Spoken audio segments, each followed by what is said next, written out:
And hello and welcome to class number 28. And you all know what that means. We have like freaking 3 classes left. I can't even believe it. But we're going to have some awesome guests today from 2 different continents. And I'm super excited. Sam, take it away. Yeah, thanks, Jeff. Really excited. Not excited, it's unfortunate that we're going to have this class today, but I think, but it will be very informative. And, but before we start, a couple of announcements. First off, the 4th quiz. There are 25 questions. It will be on Canvas. We will open the quiz a week from today, exactly at 5 o'clock, right after the class. And it will remain open on campus until Monday morning, Eastern time, Penn State time at 8 a.m. So you have 3.5 days to take the quiz and get that in. All the readings are up. It's ready to go. So do what you need to do to make that happen. Also, makeup groups, they start on Monday. And you all are everybody's going to get an email about makeup groups. So even if you've done all your groups, you can just disregard the email. But the email may come from a different section. The makeup groups begin on Monday morning, and it may come from a different platform. The email might look differently because we may be trying out our new testing our new registration system. So if it looks different, don't be confused. It will ask you, if we do use the new system, it will ask you to log in using your Penn State credentials, meaning the way you log in for everything else at Penn State. So you can disregard the way you did groups in the past for World in Conversation. Okay? If something happens and the system crashes, because that's the nature of these kinds of things, don't worry about it. We will just we have until Sunday to kind of resolve the issues. And then if we can't get it working, we will just send the email out on Sunday afternoon using the other system. Okay, so don't panic if anything goes wrong. Okay, so let us start with our, so once again, the Doctor of Dialogue is here with us. And we are going first to across the ocean to Nigeria, back to Nigeria. We had Tamara came on board and I think came onto the screen. You, Tamara, you watched one of the YouTube videos at some point and you reached out to me. And then a few weeks ago, you came on and said hi to the class and said a few things about what's happening in Nigeria. You are in Lagos, but today you are accompanied by your mother. And this is Ronza. And so what we want to do is the topic of today's class is conflict and violence. And because in relation to this virus, we are seeing certain systems breaking down a little bit, and we're seeing the potential seeds for violence. And so it'd be good if you could tell us a few things about what you're seeing, and you're in Lagos. So yeah, what's happening? Like, what are your... Thank you very much for having us in your class. You're an amazing person, accompanied by Lori. And what we're seeing today is no longer about the coronavirus. We are in panic. We are scared. The people are out there. Some of them refuse to even stay at homes. We're having more violence. We're having more cults going on the street in certain remote areas. People are no longer that much scared about the corona because they don't even know when this will stop, what is going on with this lockdown, no proper education about how long and how are we going to have our daily food. Even me, as myself, I don't know for how long this will last. I'm more worried about the violence than about the corona. You know, corona, we don't even know when we're going to leave our doors, go outside, and what will happen. The dollar rates are already going up. No more imports coming in.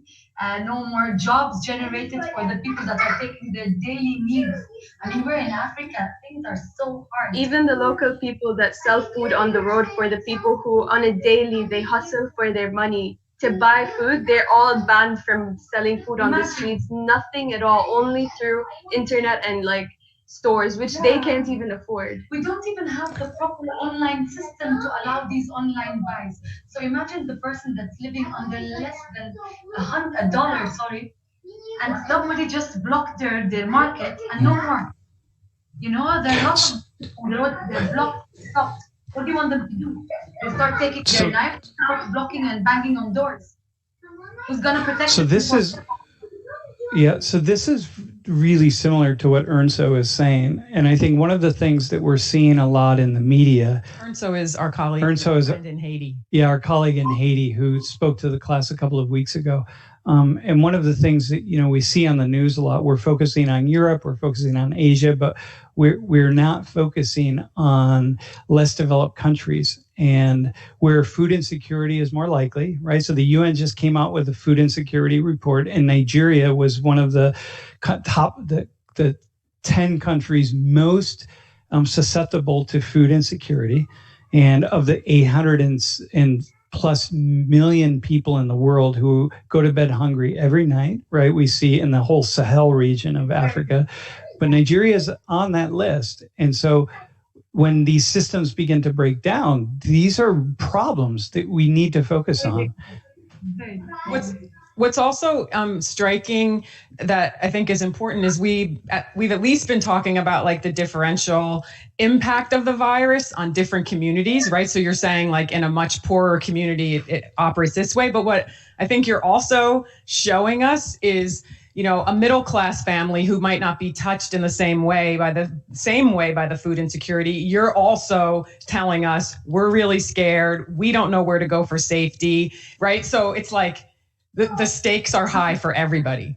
Very high for everyone. There's no difference in the classes. Whether you have a bit of money saved, there's no proper system that will tell me or anyone else how we should go about things.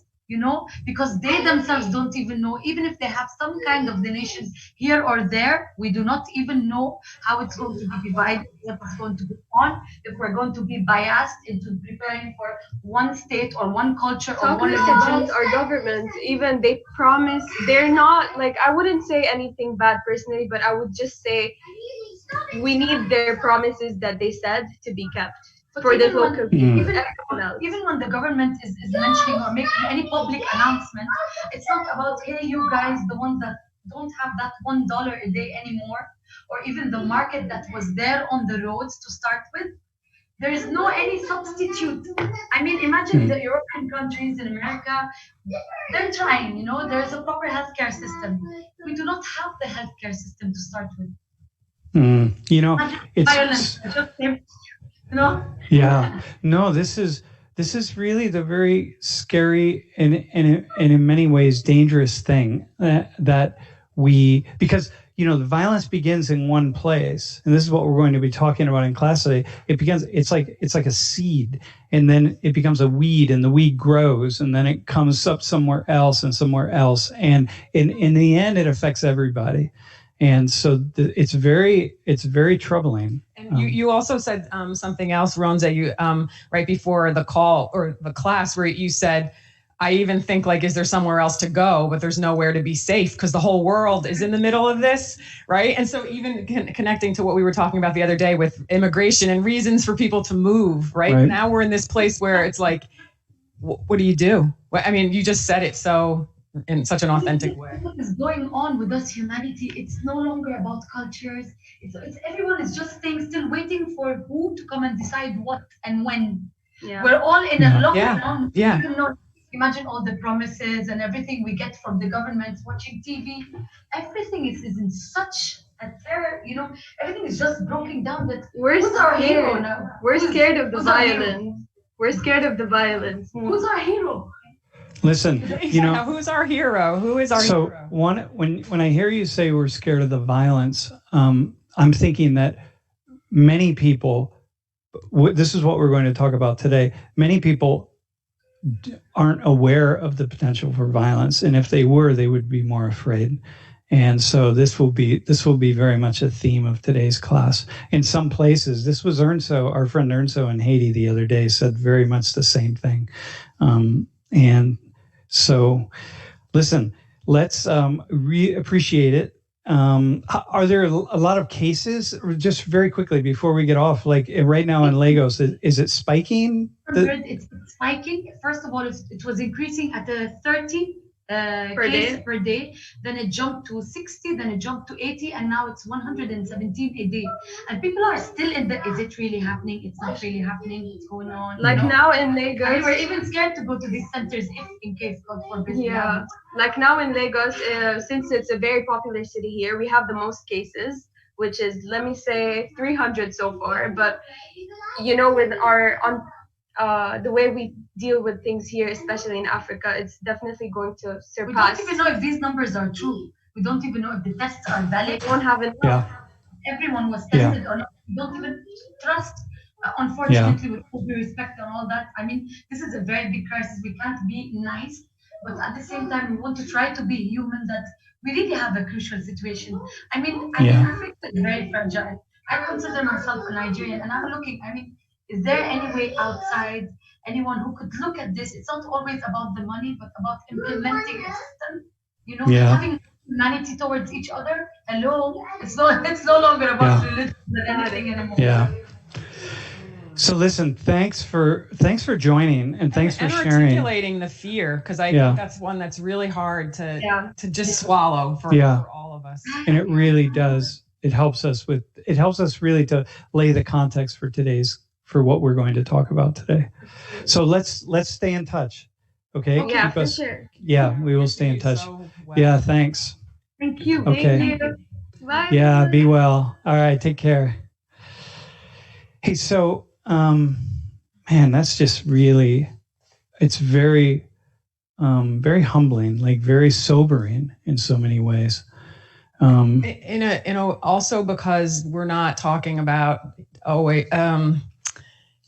I don't think any of us can feel like we're immune from it. You know how sometimes in other circumstances it's like, oh, those people, these people, us, them, we're here, there. It's like, no. Yeah. None of we can't find safety. No, and that's where this becomes this global system. So class, this is as we're talking today, we're going to now make a trip to Ireland, and we're going to take the experience of Ireland, Northern Ireland in particular, and we're going to look at our situation here in the United States through that lens and help us through that case study. And just a little bit. I will indeed. Hey, so Jeff, you can put the next slide up. In Ireland, the conflict in Northern Ireland is euphemistically known as the Troubles, and that's what we're going to be talking about today. And the Troubles really kicked into gear from 1968 to 1998, and we're just going to look at about 30 years. Okay, 3 decades. Just 30 years. I'm saying it with the sense of like that's a long time to live through. To live through conflict, and so here I'm just going to give you kind of a sense of what this was, because it's really important that you get a certain amount of context. So in the early 1900s, there are 4 nations that are connected as part of the United Kingdom, right? We have England, we have Wales and Scotland and Ireland. But sometime around of all those 4 nations, they're all Protestant except Ireland. Ireland is predominantly a Catholic nation.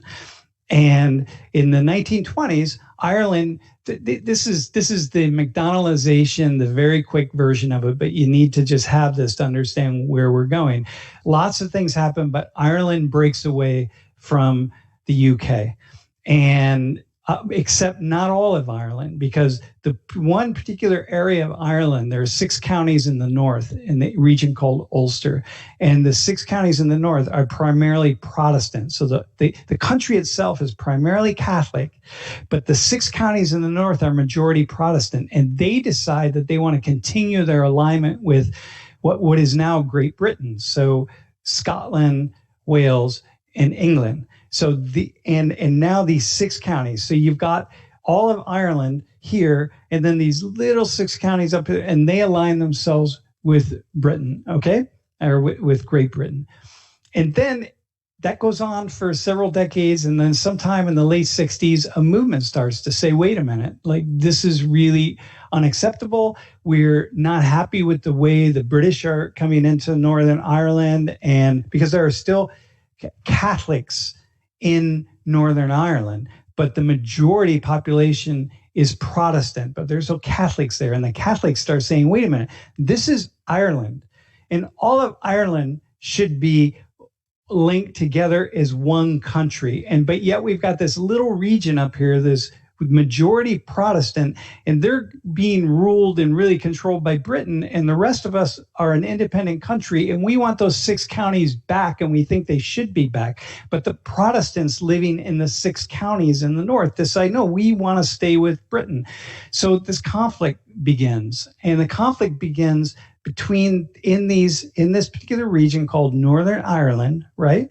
And the conflict begins with between the Catholics and the Protestants, because the Catholics want to kick England out of Ireland completely, and they want Ireland to be united, one single country. And so 30 years, there's a violent conflict between Catholics and Protestants. And so that's what we're going to talk about today. We're going to talk about the seeds of that, what it meant, how it happened, how it was stoked, how it kept going, and all of the pieces of that. But in the meantime, Jeff, if you could go to the next slide. So Lori and I have been in Northern Ireland a couple of times, and so when you go around the city today, Belfast, so these are all pictures from Belfast, the city is still divided. There's the Protestant section and the Catholic section, and everybody knows what the sections are, the neighborhoods, and there are murals on the wall. So the first slide that you see is a mural on the wall saying you're entering Loyalist territory.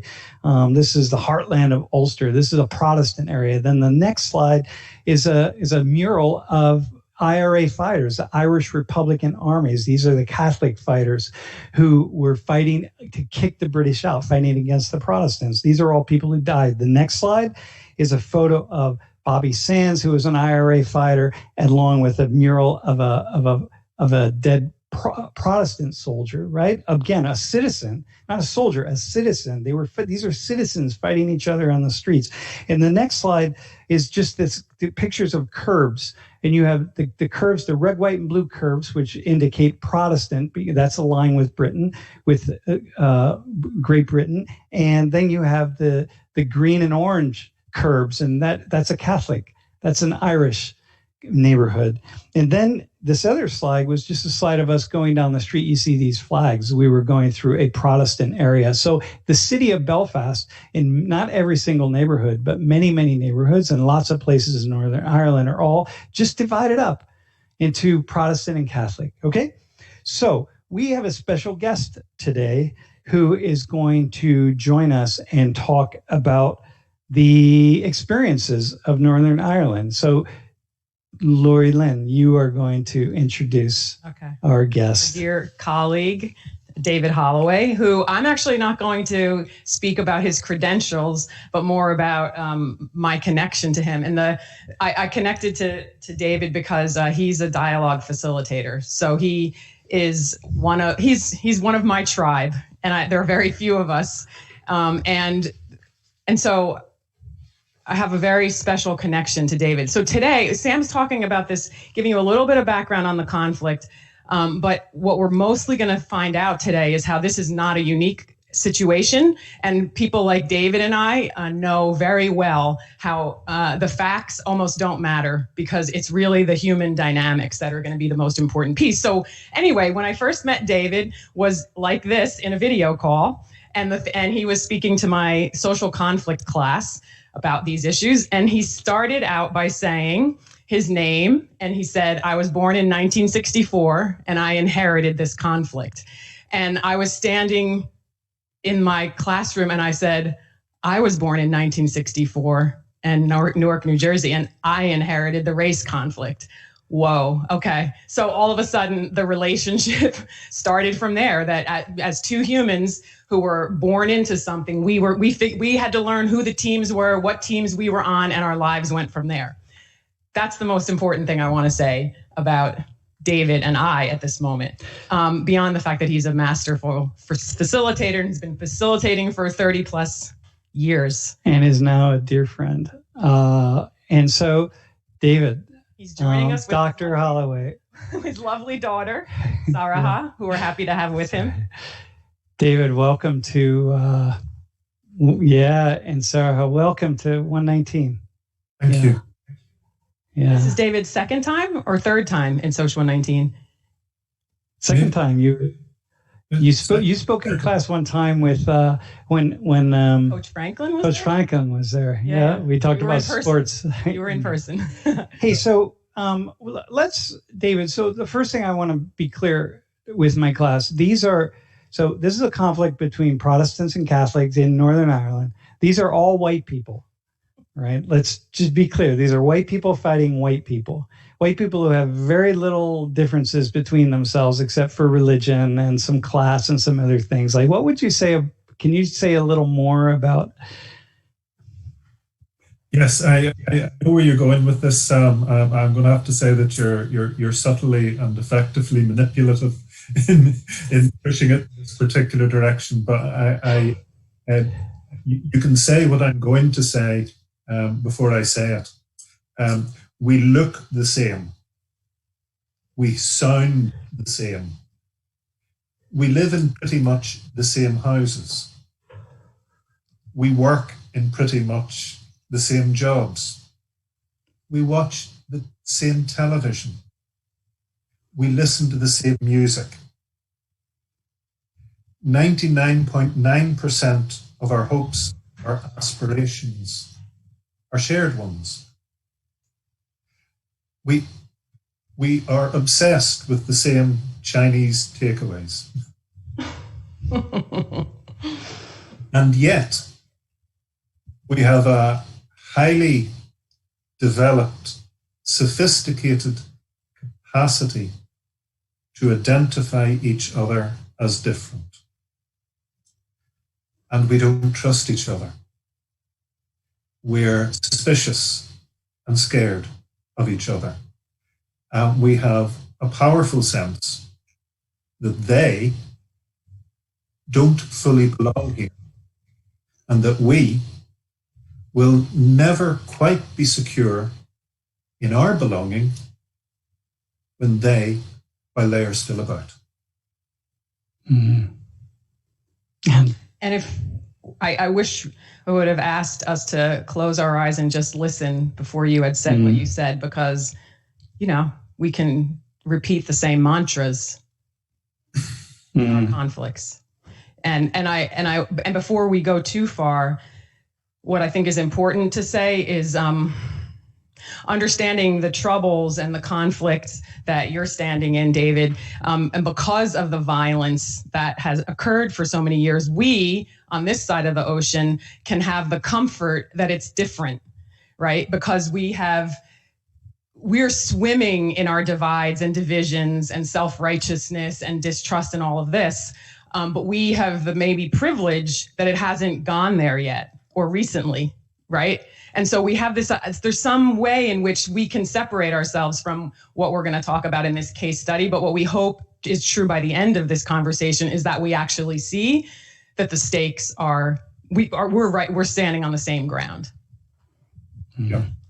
And when I say that, David, like, and knowing what you know and knowing what you know about the United States, like, where does that take you? Oh, I'm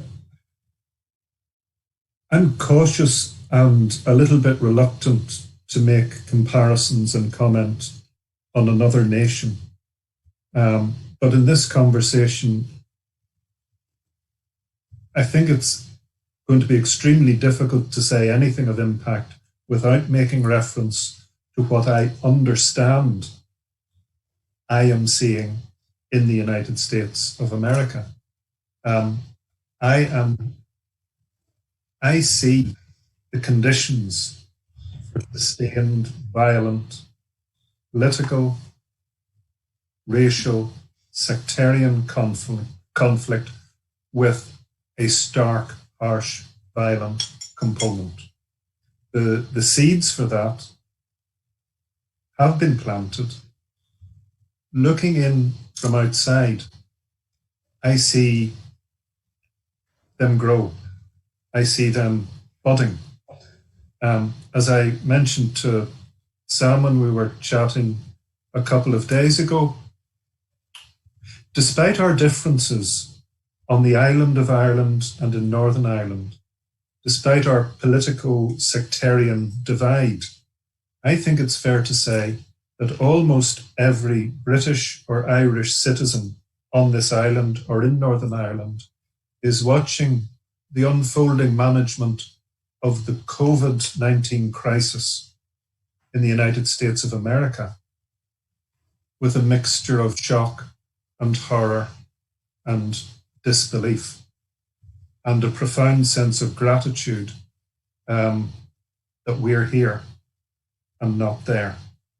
And I'm saying that extremely carefully.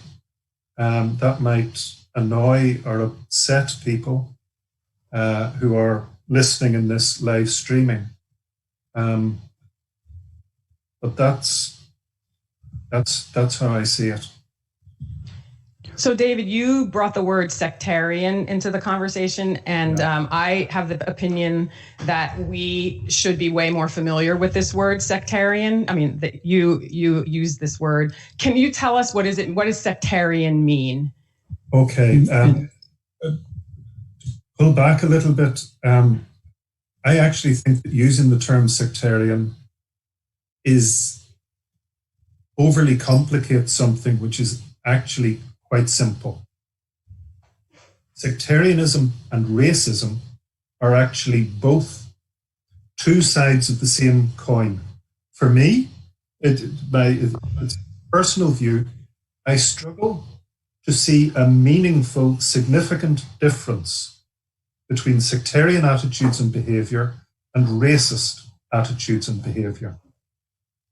They are both prompted by a profound absence of understanding, of ignorance, normally combined with a deliberate process of misinformation to ensure that ignorance, which implies systems and structures conspiring to ensure, and also parents conspiring to ensure.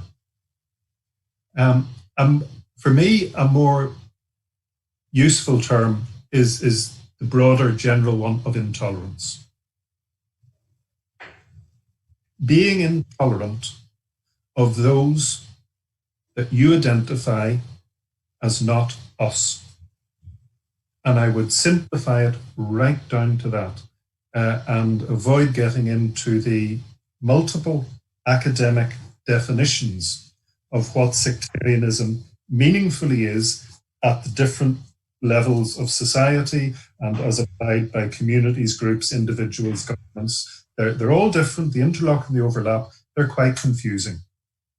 I am sectarian if I treat you badly because I see you as of less worth or value than myself because of who you are. Because no matter where you're standing. It may be because you're a woman. It may be because you're gay or you're straight.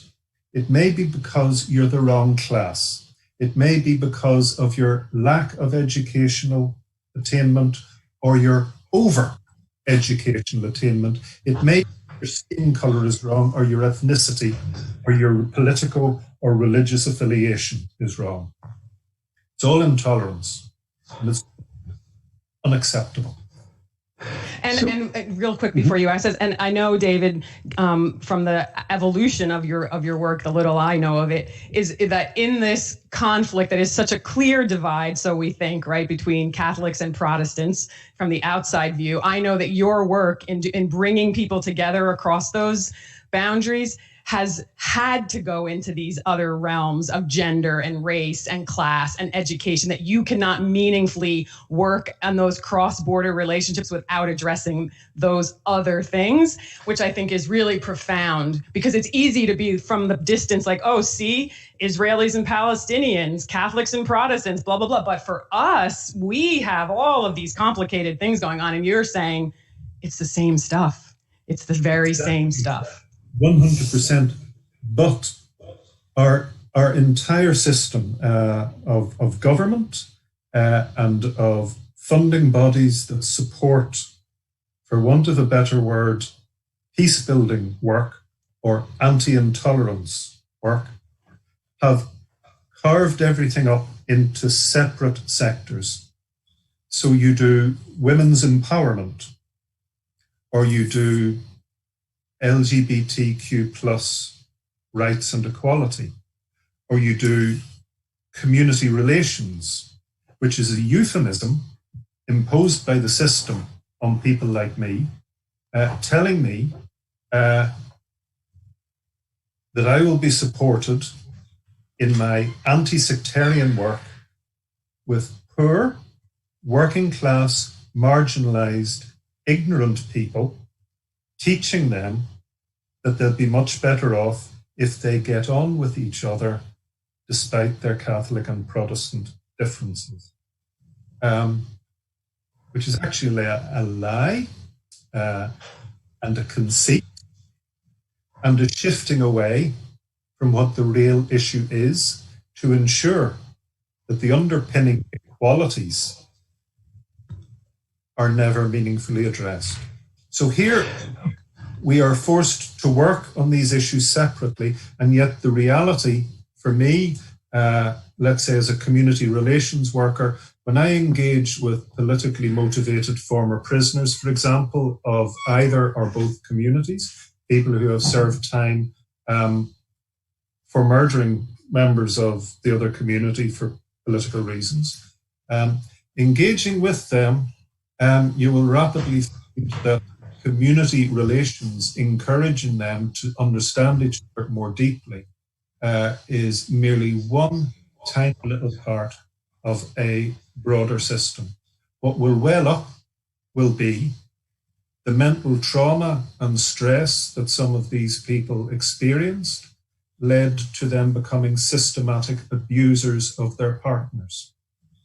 Now, can you address community relationships between Protestants and Catholics without acknowledging the fact that within those communities, people are beating the living crap out of their partners?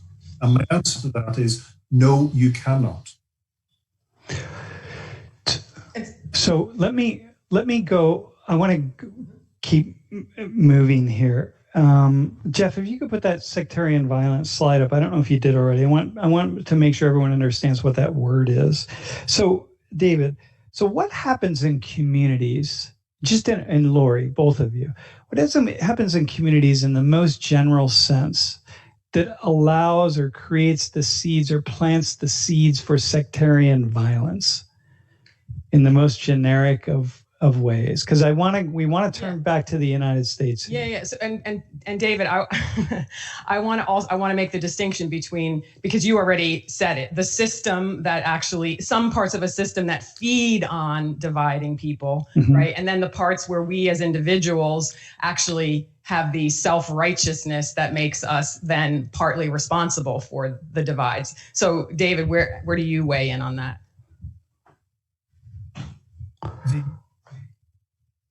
The seeds are lack of equality of access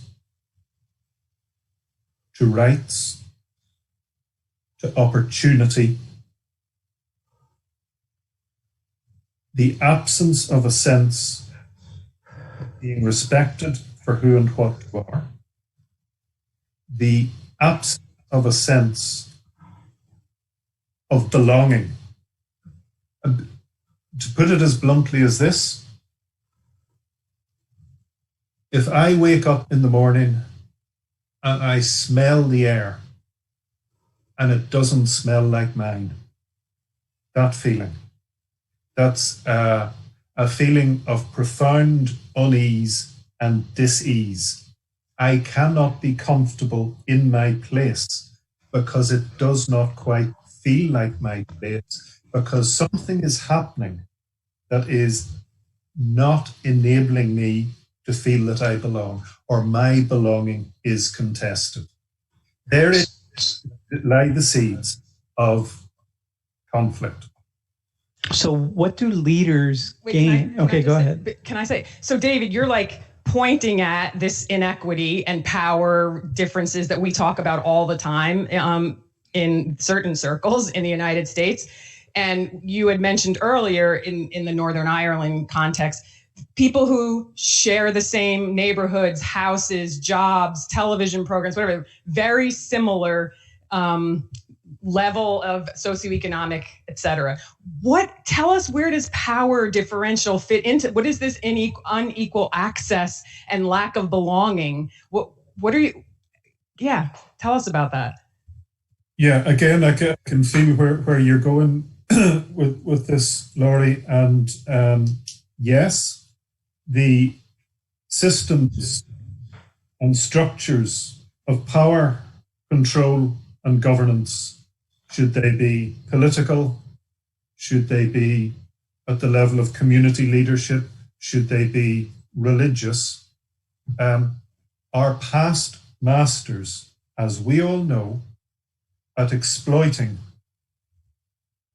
the natural and understandable fears of individuals, groups, and communities in order to maintain power and secure it into the future by sowing seeds of division through playing on the fears of the people. The history of the Northern Ireland conflict is a history of how we, the people, are easily,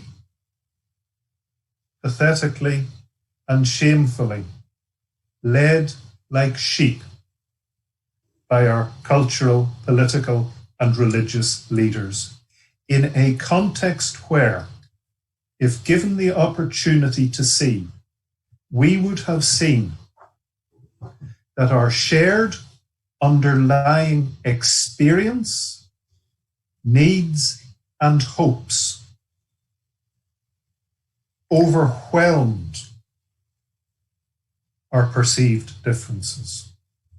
But perceived differences are routinely highlighted.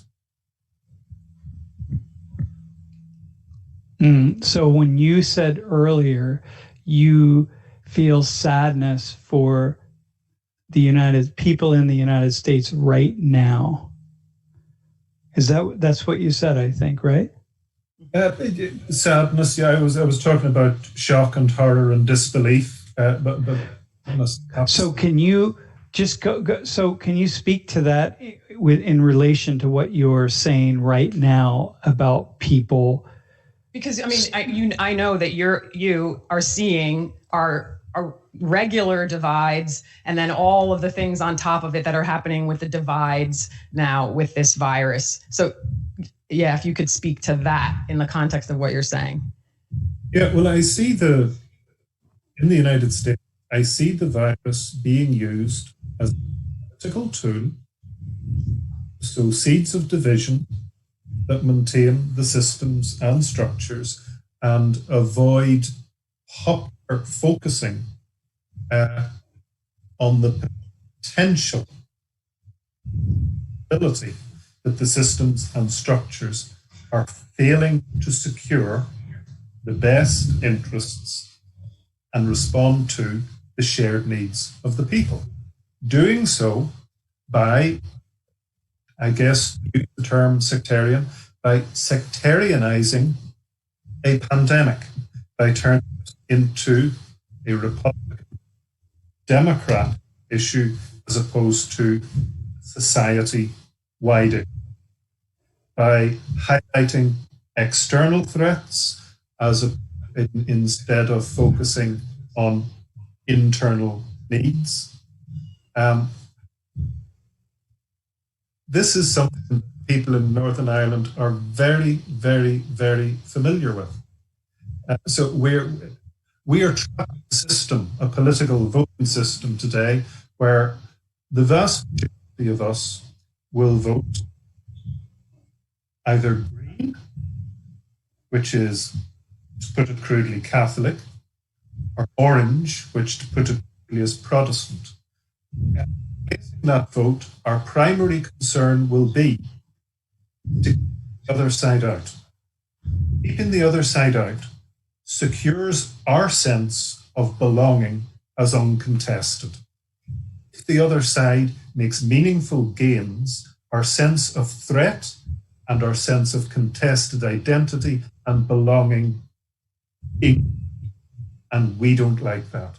Now, we are doing that context where everybody knows that childcare provision for all of us is not adequate, that the minimum wage is not sufficient for all of us, that the number of old people, trolleys in hospital corridors for more than 24 hours is a shame and disgrace, that the people we are killing over in our city centres who are homeless and mentally ill and drug-addled and alcoholic and abused should not be there, that our society has sufficient money to care for them, but doesn't. And we are not voting on those issues. Neither are we voting on impending climate catastrophe. We are voting to keep them out. We're voting. Yes, a level of ignorance that defies belief, but it plays to our basic human fears. And I'm sorry, but I see exactly the same thing happening in the United States of America. People are not voting on issues that are shared by their opponents. They're differently in the way that I've described back here. No, I think the transition to that. So then to these slide sequence. Yeah. So I'm going to show these. Hey, can we ask a question to Sarah? Hey, Sarah. Hey, what have you learned? What have you learned? You're in the call, so now you got to answer a question. What have you learned about the Troubles? What have you learned?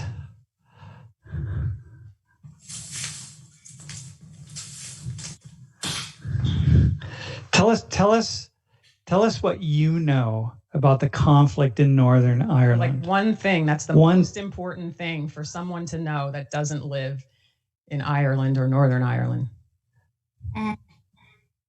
There's a lot of homeless people on the streets. And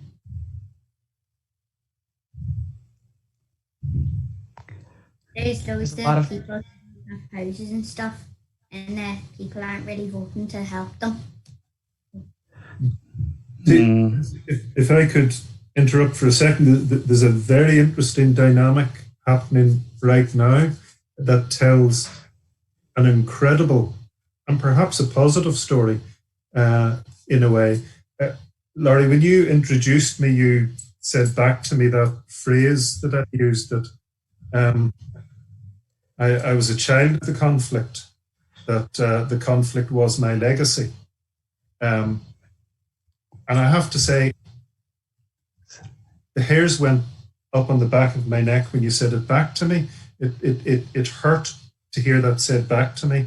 It's different to me saying it myself. I didn't like it. It made me feel sick inside. But it's true. The whole point being that it is a crime beyond description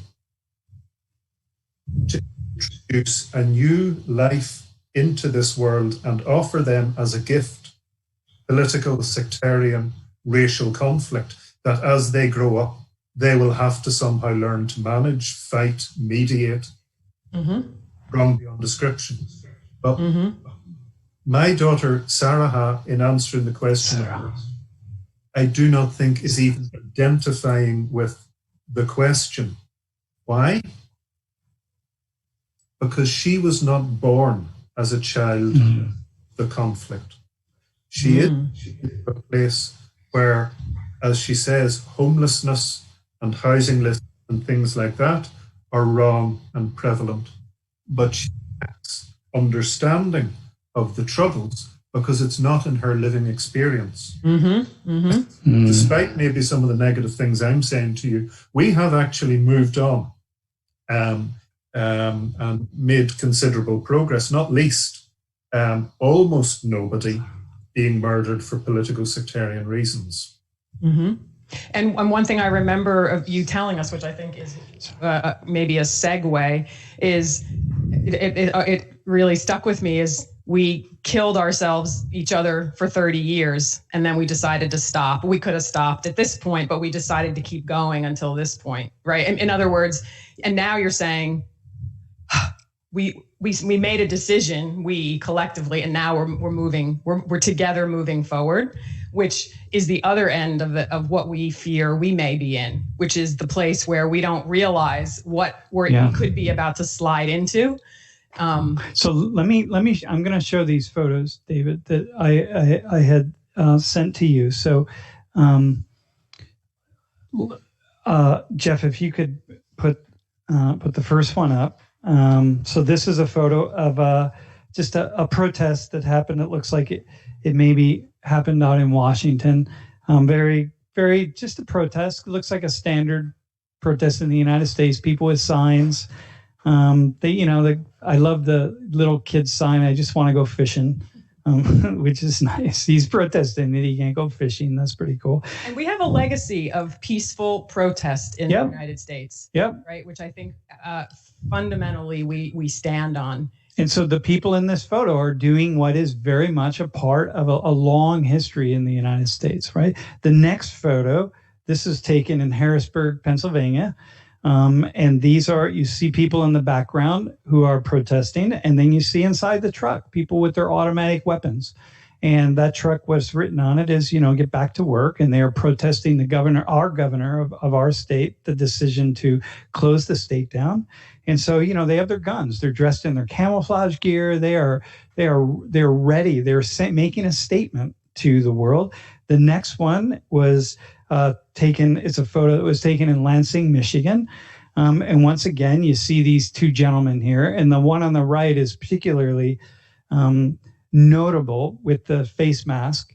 Because once again, threatening postures, with the guns and the camouflage. And if we go to the next slide, the reason that gentleman was so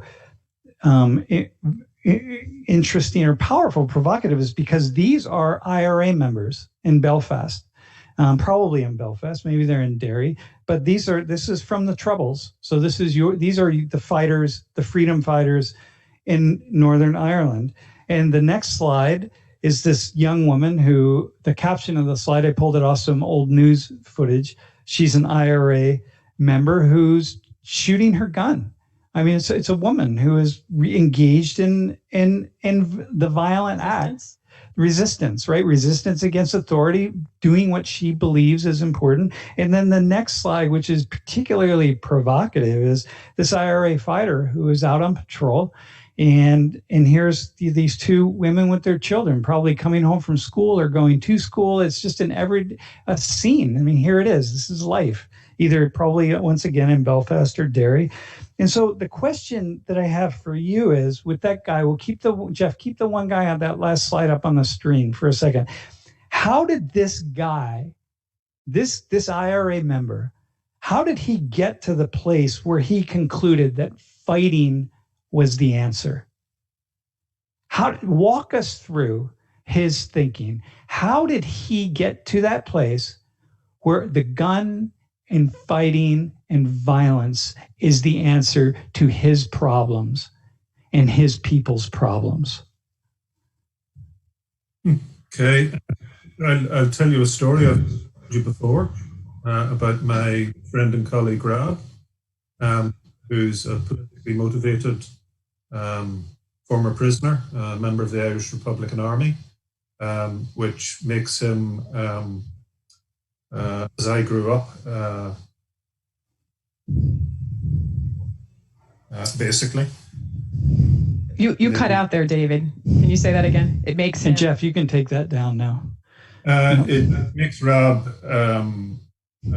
stereotypically my enemy, because I'm a British Unionist Protestant. and the IRA's mission, as articulated by my friend Rab, was to remove the British presence from the island of Ireland. Argued very painfully about this because I articulated to him, Rab, I am the British presence on this island. I was born. Rab, what moved us beyond arguing our stated positions, as we are all wont to do when we get heated, whether it's in a relationship or whether it's about politics or race or whatever. What moved us beyond it was Rab taking the time to share where he came from, how he became willing to, in my terms, murder British people for political goals. He woke up in his house as a child in the early hours of the morning in the early 70s, I think, to the sound of multiple people charging up the stairs. He heard them entering his mum's bedroom. He heard screams and shouts. Then his door was opened and he was surrounded by men in black boiler suits with black balaclavas, black weapons, black gloves. He knew immediately that it was the Royal Ulster Constabulary, the police. And he also understood at his early age that they were deliberately not wearing any identifying serial numbers, so he couldn't report them. They waved in front of him his mum's underwear and made sexual comments about his mum. And he wet himself because he was so frightened. They left. They had been on an official sanctioned operation searching for weapons or something, as was their legal right. The manner in which they did it profoundly traumatized him, and Rab's reaction was quite simple. I am going to, when I grow up, I'm going to remove the British presence from the island of Ireland. Those F&Bs, I'm going to get them. And he did. He did get them. And he served a life sentence as a consequence. So when Rab shared that story with me, and this is the interesting thing, and this is why dialogue has incredible power. I was angry at Rab, and Rab was angry at me. We were hurting each other, but we were struggling to understand. And the sharing, stepping back from the stated position and the spiraling out of control of the argument as we shouted ever louder into each other's faces, determined that we would hammer our points home and make that other idiot understand. And the faster we talked and the louder we spoke, the less the other person heard. And everybody who is listening in on this streaming, I hope, identifies with this scenario that I'm describing, because you have had it with your mum, your dad, your brother, your sister, your child, your lover, your workmate. You have had this, and you have watched yourself as if on TV go out of control, and you've understood it hasn't been working, but you haven't been able to stop. A facilitated dialogue stops that and pulls people back into sharing the experiences and the feelings and the needs that gave rise to this unacceptable violence. And the moment of understanding the underlying experience, and I have to say it's not to understand if you listen with an open heart. It creates empathic connection. And when you create empathic connection with the other, with the enemy, there's no turning back. You're snookered. Maintaining intolerant positions becomes more challenging for you. You have a question mark lodged in your head. And when you listen to your political leaders, you are impelled to question. You can no longer accept that black is black and white is white, because you have come to see that the reality is rendered in shades of grey, much more subtly nuanced than they would have you believe, where does that lead you? That's an interesting question. And I think that kind of experience, David, especially as someone like you who has those opportunities and engages those opportunities over and over, just gives you a kind of faith that if this person is standing in front of me, even if it's my husband, as my enemy, and we're in our stated positions, you know that there's something else. You know that there's a reason why you feel or I feel so righteous and you feel so, and it gives you so. Let me finish my sentence. Why you might feel so righteous, but that we actually have to get somewhere. This isn't the end. This is not the end of the story. It's actually the beginning, right? And you develop that when you actually start to have when you have at least an experience.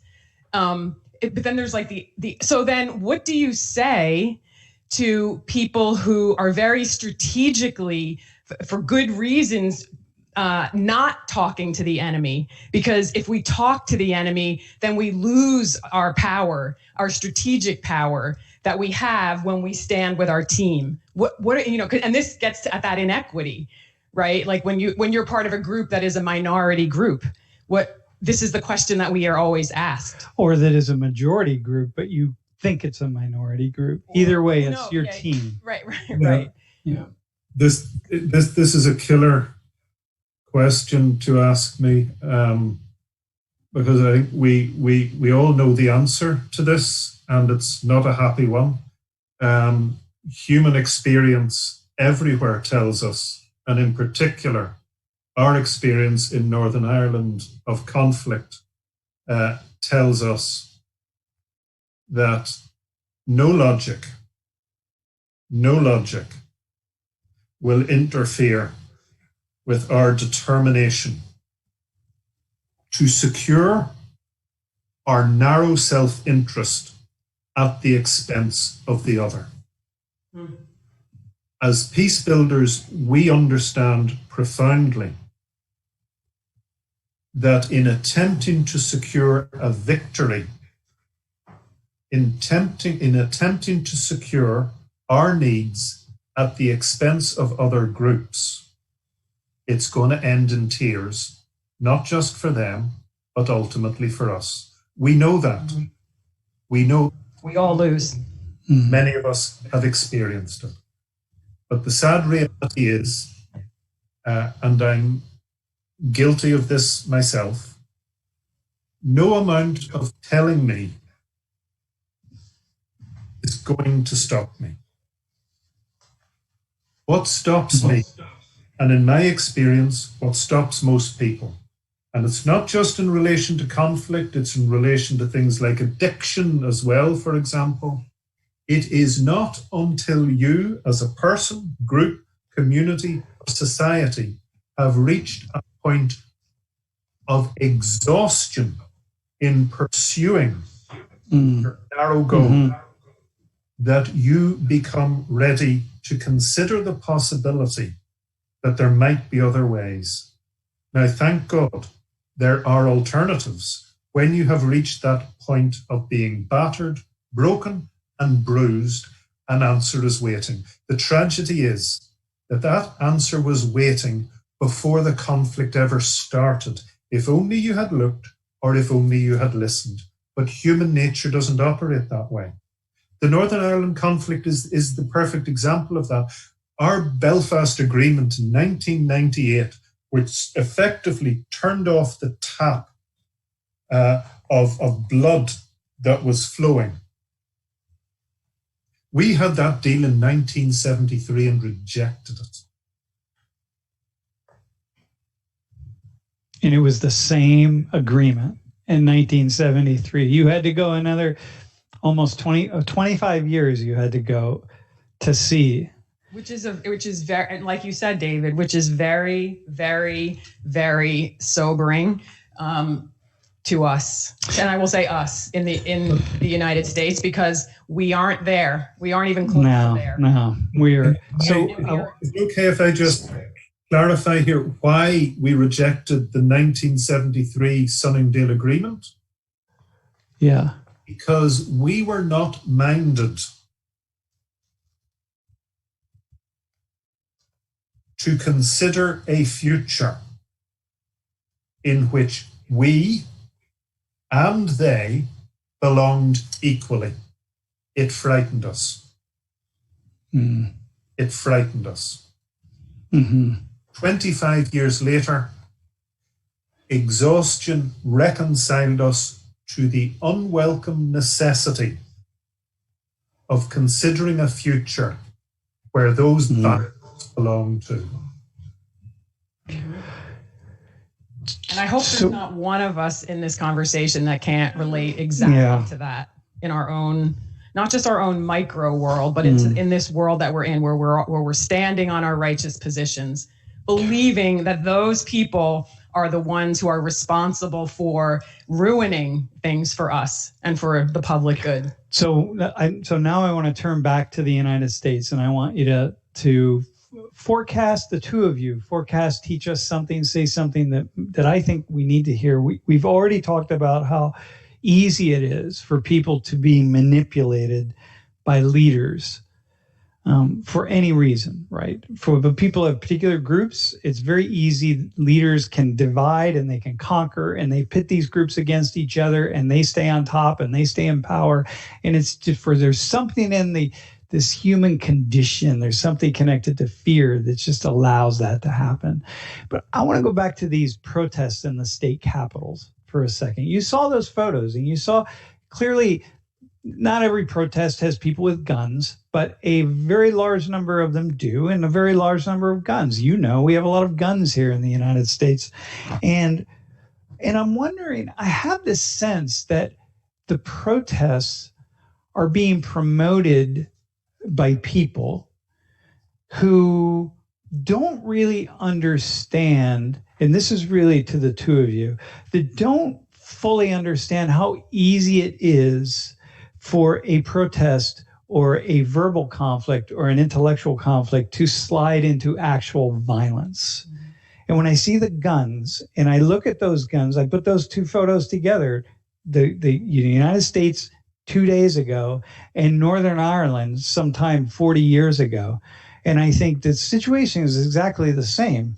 You know, it's very, very similar in its sociological form. And I'm thinking that people Can I just say, extreme views are not unusual. I mean, this is what David was saying a couple minutes ago. And when the minute that we get into an argument and our, to use your term, David, and we're standing in our stated positions, you, the other, become an object to me. You are just against me. You are not your full self, right? So whenever I have a strong position, and the stronger it gets, the more of an object you become. You, whoever you are, that's between me and you, and that's me and any other group. So when people are getting more extreme in their righteous views, that's the violence doesn't happen without objectification. So for me, that's what it is. It's like, it's extreme views equal objectification of other views. Violence can only occur. So the objectification of Trump supporters, the objectification of Trump opposers, of gay people, of white people, of black people. But in this case right now, we're talking about the U.S. right now, here today. Yeah. And anti-vaxxers. Whatever it is you're willing to go, and I'm not saying this isn't a good idea for other reasons, right? To say, we won't take this anymore. Our people have to be whatever. But there is always the threat and danger of the other side of that is objectification and therefore violence, which is what is so profound about our legacy during civil rights, that we had so much peaceful protest, right? Like that's a profound thing that we could talk about another time. But David, when you see those photos side by side, what are you thinking? What are you feeling? Well, looking at the photographs side by side was chilling. I did not like it because of the way that they seamlessly overlapped with each other. You were effectively looking at the same thing, but one was historical and one is contemporary and has yet to tip over into meaningful inter-community violent conflict. What Laurie was saying about objectification, 100% agreement.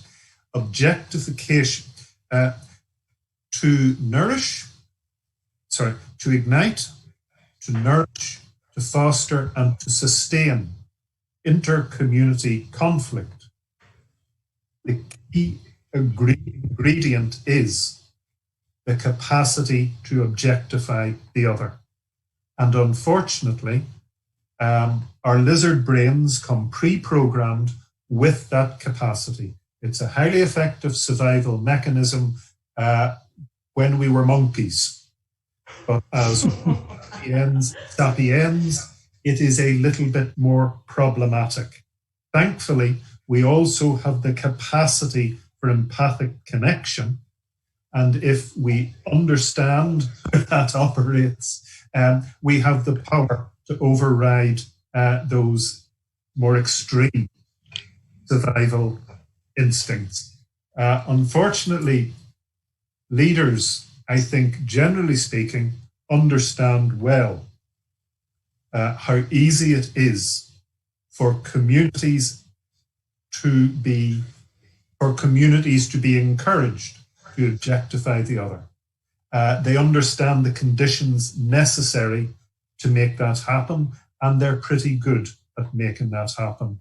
Our own history in Northern Ireland tells us how efficiently we follow down that path of objectification. Fundamentally, it is easier for me as a human being, right up to today, with all that I'm supposed to have learned, it's easier for me to understand that I am not the problem. The or the problem helps me sleep at night. Your political leaders and my political leaders understand that profoundly. They have taken that message on board. All political systems use and apply it to varying levels of sophistication and to varying extremes. Unfortunately, the antidote to that is informed citizens, educated citizens who understand how to empathize with the other. It is impossible to establish a state of tyranny in a society where there is a critical mass of citizens who have the capacity to empathize with people who are different.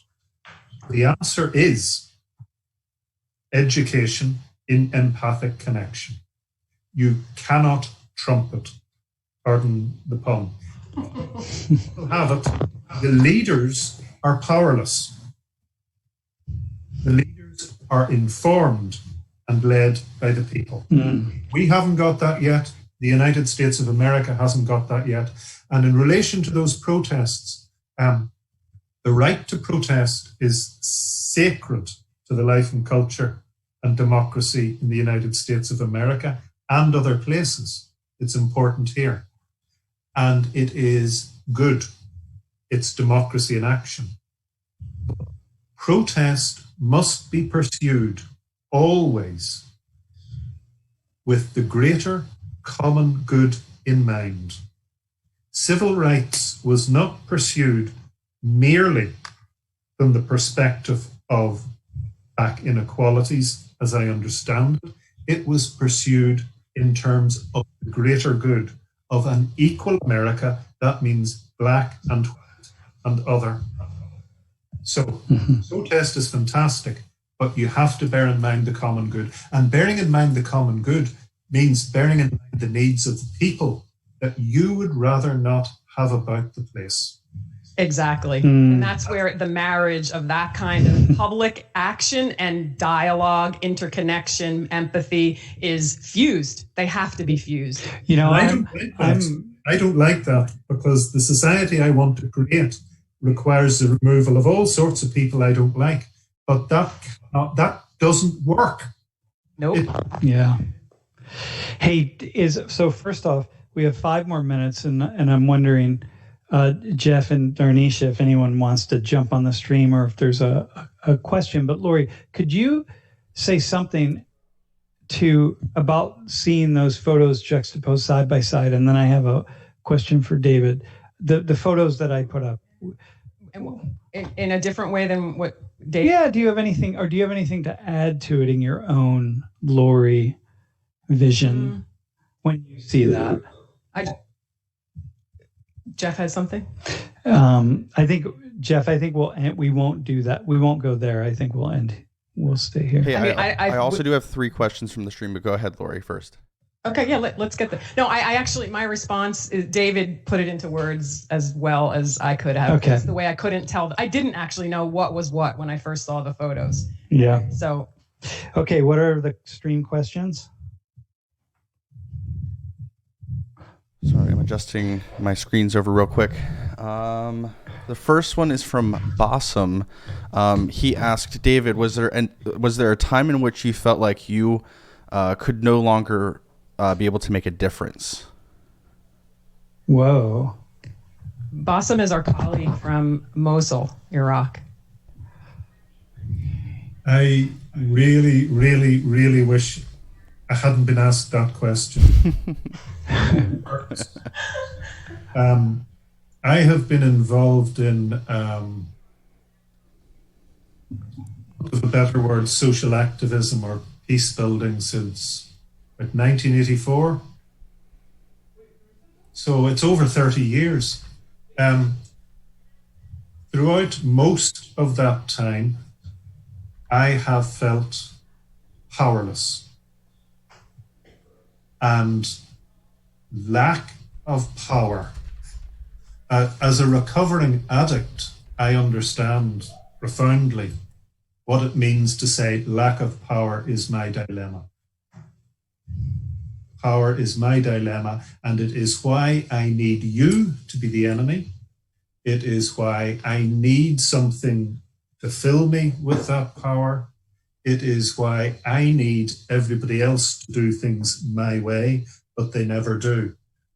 And as I relentlessly struggle to create a critical mass of people aware of an easier, softer, better way than all of this pain, shame, hatred, I see the impacts person by person in the work that I and my colleagues do, person by person, group by group. But ultimately, I am on a daily basis reminded that in the great scheme of things, nothing has really changed. The systems and structures that sustain and nourish and enable intolerance in societies remain in place. Death, advocacy that people like me would bring to them. And the reason they're deaf is that they understand. They're not stupid. The changes that these people are requesting ultimately mean a redistribution of everything more equal. That means I'm not necessarily in my cushy position anymore.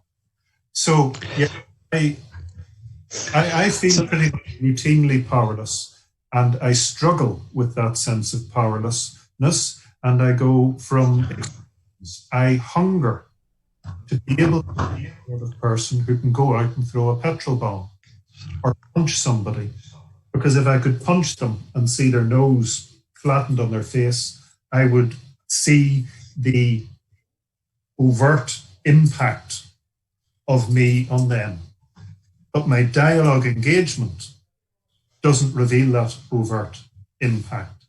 And it's profoundly frustrating, but I'm stuck. I realized that things are not black and white. I don't know how or why, but I understood it's not black or white, it's shades of grey. Question everything, David. I cannot stop. Sorry, Sam, I would say that so we only have like a minute or two left, and David, you might be the class's favorite guest of this entire semester. They thought that this conversation was so intellectual and so thought-provoking, so yay for you. Maybe there's your impact. That's even with Bossum. Including with Bossum.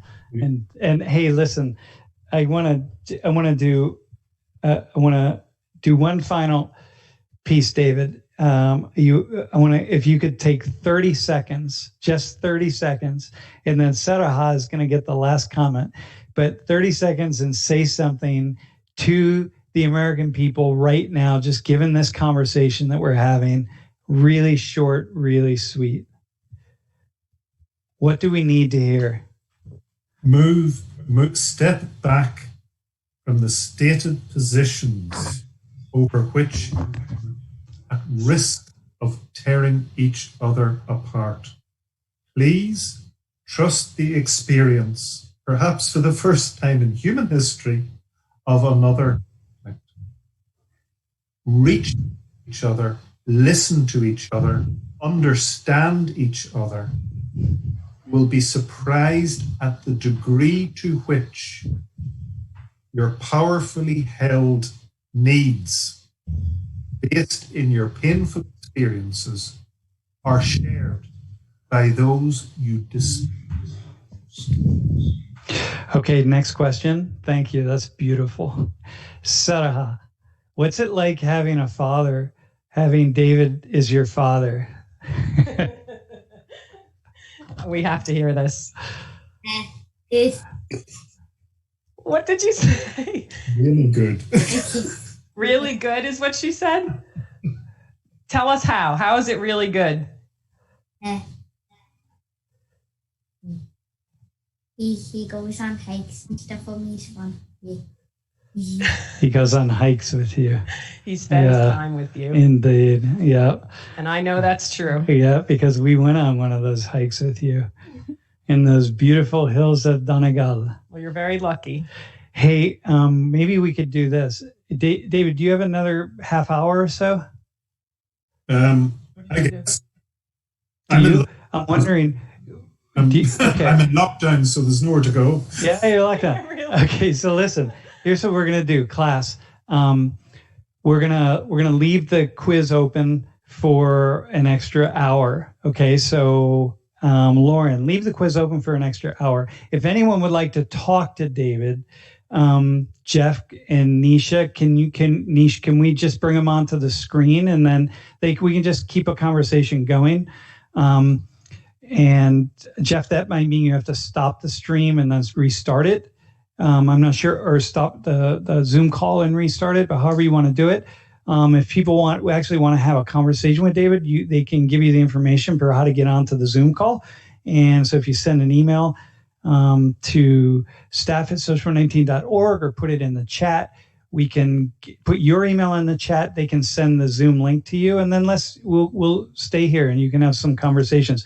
And we will leave the quiz open for an hour, so that gives you time to jump on and jump off and whatever. Okay, cool. So David, thank you for that. And I'm just going to stay here in case any students want to jump on and have that conversation. Jeff, do you want to add anything about the logistics of that? No, so we'll just go ahead and just turn the stream off. Oh, they can't hear me. We'll just turn the stream off, and then if we want to, we can either stream the next one or we can just record the Zoom call and upload it later if we want. Yeah, that's fine. Or we can just do it. Let's take like a 2 or 3 minute break and we'll decide then. Okay, very good. So if anyone wants to have a conversation with David, wants to join in, send your email. Put your email up. Staff@social19.org. Send an email there. All right. Thanks, David. Really appreciate it. You. And Lori's headed off to class, but I will stay here. Yeah.